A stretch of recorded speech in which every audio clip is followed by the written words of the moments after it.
This is LukePaulson, the Catholic Conservative, and welcome to the news of the week for February 8th, 2025. And if you enjoy these videos, do not forget to like, comment, and most importantly, subscribe for more. Executive orders justified. It is no secret that President Obama was very zealous with executive orders. He made it a point that he signed the orders because there was no time for Congress to act. Now, executive orders are a very tricky thing. An executive order is an official directive from the president that must be followed by federal agencies, provided it is within the president's constitutional or statutory authority. This means that an order from the president, as long as he does not try to change laws, is acting within his jurisdiction. President Trump is making a big deal over this with the broad powers of the president because he has a bit of an ego. The problem with Obama was that he was making it a point to do this without Congress. The federal government has been giving so much power to the federal agencies and the president, but never considered that they could just be done away with by the acting president. So, no. It is not hypocritical. It is just the fake news upset that they are losing power. Several of these executive orders focused on getting qualified candidates. After all, whether it is a doctor or a pilot, you need a qualified candidate. Keep DEI out of planes. What happened with the Black Hawk helicopter was a tragedy. While from the data available, it seems that it was a horrible accident. There is, as of the time of this recording, no proof that DEI hires were responsible for this crash. That being said, DEI hires are still a problem. The FAA is presently in lawsuits for turning down 1,000 applicants based entirely on melanin. Not only does this mean that the ranks are severely understaffed, those who got the job might not be as qualified as they could be. If you have a smaller pool of applicants, the number of people who are left are quite likely less talented. But when it comes to the pool of qualified people for the HHS, I think we are safe with RFK. Gates forges signatures. It is no secret that the deep state... So how do you define it?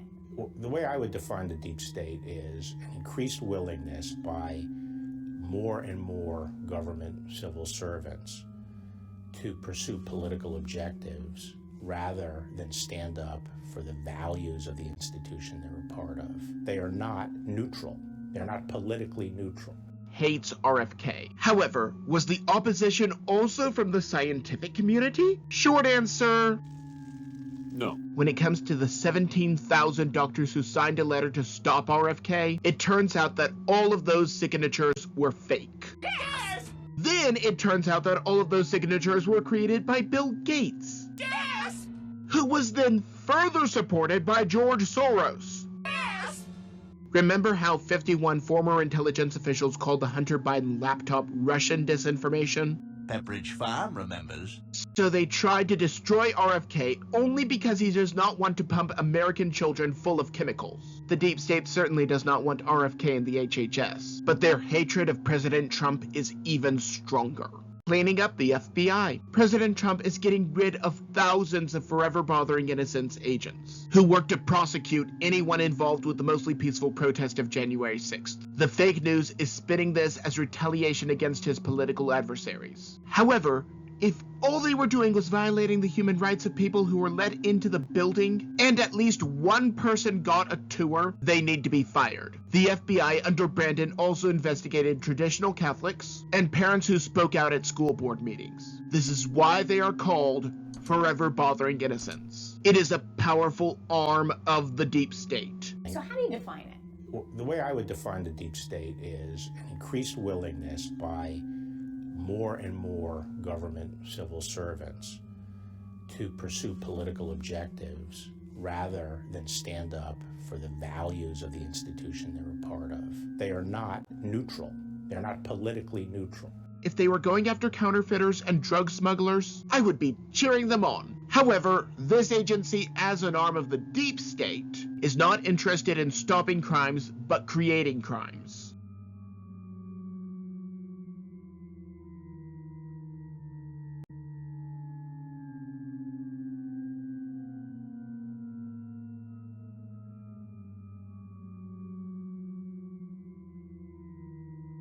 Just like putting agitators on the ground immediately before the mostly peaceful protest of January 6th. President Trump cannot stop all of this on his own. It is up to each and every citizen journalist to stop the deep state. OMG versus the deep state. James O'Keefe and his team are hard at work. As usual, they are getting government employees to spill the beans about what happens behind the scenes. Recently, they got someone from Homeland Security to admit that he would undermine Secretary Noam. And someone from HHS admitted that he would try to get RFK's agenda stalled with committees. I do not doubt that these two were promptly fired. Now these two and the rest of President Trump's staff know what to look for to keep their staff in line. However, that is not the only good news with James O'Keefe. The DOJ is also dropping the charges against him for possessing the diary of Ashley Biden that he returned without even attempting to publish it. It is true. He actually did not publish anything inside, even though it would have made his career. The attack on him was nothing but retaliation by the Democrats. What the Democrats will do to protect their own. One thing that the Democrats will protect at all costs is their stolen money. After all, stolen money is a lot easier to launder, ending the money laundering. USAID is a money laundering scheme. Whether the money is going to Ukraine, Israel, or any other foreign country, it does not matter. Naturally, Democrats are very upset that there will no longer be transgender comic books and operas, since Marco Rubio and Doge are cutting these things. After all, USAID is under the State Department, and thus under the former's purview. The problem is that USAID representatives are unelected. As a result, they have been given very broad powers. Now that said very broad powers are being used against them, the Democrats are unhappy. However, I severely doubt that the money actually only went to this cookbook or opera. In all likelihood, it is how the CIA can send money to all of these countries off the books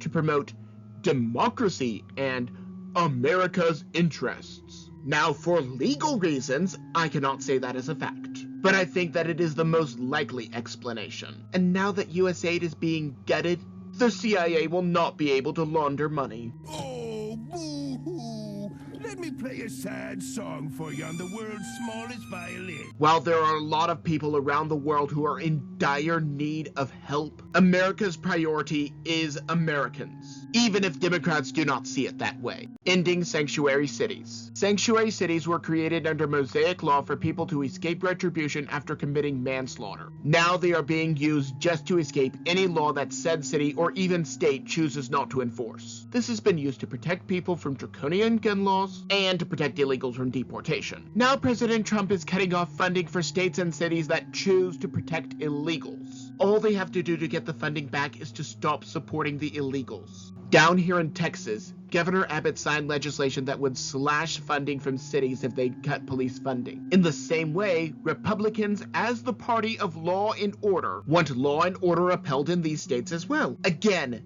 just stop supporting illegals over Americans. It is not that hard. Sadly, there are a lot of Americans who are helping out the invaders, including Catholic Charities. Catholic Charities Cut Off. The illegals, specifically the drug dealers, human traffickers, and those who committed violent crimes, are none too happy about being deported. The NGOs or non-government organizations that fund these illegals are also being cut off. One of these is Catholic Charities. For those of you who do not know, I originally wanted to be a Catholic priest. However, I quickly realized something.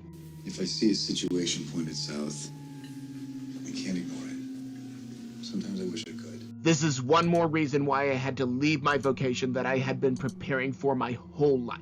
I would not have been able to stand idly by while the Catholic Church helped terrorists to just walk into the country. I would have been removed. It is also one more reason that for the time being, I operate anonymously. Catholic Charities is urging President Trump to fund them again. All they have to do is stop helping people break in, and then we can talk about it. While their funding was cut off, it will mean nothing if we cannot keep the illegals out. That is where President Trump, the master negotiator, steps in. The tariffs worked. Avocados and Corona beer are two things that I avoid, because I hate avocados and I find beer detestable. Either way, Chuck Schumer decided to use these two as examples of what would be lost if we had tariffs with Mexico. However, the tariffs worked, and the president of Mexico is adding troops to stop border crossings. If we are being perfectly honest, it is her job to keep them in her country, rather than our job to keep them out but I digress. Even Canada's outgoing Prime Minister Trudeau is trying to stop the fentanyl crisis. Even with the tariffs paused, Canadian companies want to move to America. They realize that working under freedom is better for their bottom lines than working under socialism. Since the tariffs were not implemented, the Democrats have lost one talking point. However, that has not stopped them from creating another: the price of eggs. Biden inflation hit us all very hard. That is a fact. The problem is that Democrats and the fake news did not think that it was even an issue at all. Now all of a sudden they care about the higher cost of groceries, just because President Trump is in office. They cannot blame their own guy, who had been in public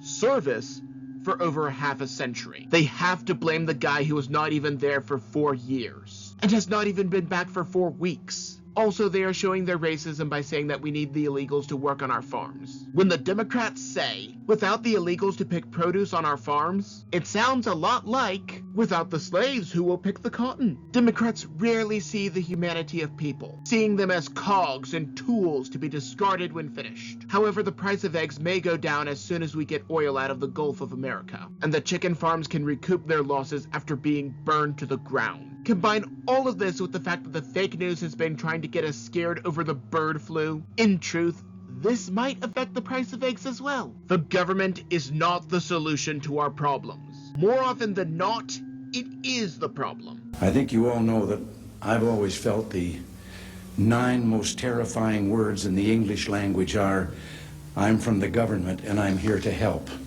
As such, there is one person that I would really like to see behind bars, but I will have to settle for him testifying. Forced to testify. At the end of the book of Genesis, Joseph reveals to his brothers that what they intended for evil, God meant for good. In pardoning his family and flip-flop Fauci, Brandon opened a can of worms. There is a legal precedent that can force a pardoned person to testify, even if they cannot be convicted. They still have to appear before Congress or a judge. Fauci and his ilk are not out of the woods just yet. While we will never see Fauci behind bars, he can be forced to divulge his dark secrets. Not that he can be trusted, but I digress. While those who try to stop Fauci are the real heroes, fictional heroes are becoming useless. Maybe I'm just blowing smoke. Maybe I'm completely off my rocker, but that is just my opinion. And do not forget to like, comment, and most importantly, subscribe for more. But before you go,